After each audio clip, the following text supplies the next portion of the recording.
After living in Babylon for 70 years, the exile was over. God's people were home. A group had returned to Jerusalem to rebuild God's temple. Zerubbabel, the governor, and Joshua, the high priest, led the people. They started the work, but their neighbors didn't want them to rebuild the temple, so they stopped. God sent prophets to encourage his people to finish the temple and give them a message. One of those prophets was named Zechariah. God told Zechariah what would happen in the future, and then Zechariah told the people what God said. Zechariah gave a message of hope. He shared what God would do for his people in the future. This is what Zechariah said. A day is coming when the Lord will remove every idol from this land.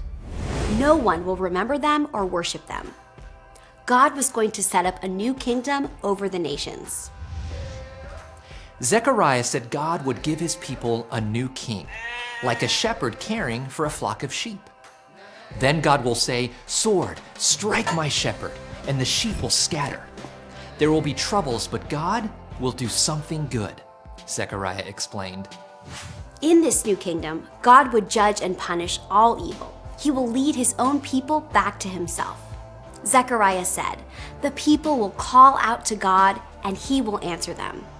He will say, 'You are my people,' and they will answer, 'The Lord is our God.'" The new kingdom will have a new city, a new Jerusalem, that brings all the nations together and heals all of creation. Zechariah spoke a message of hope to God's people.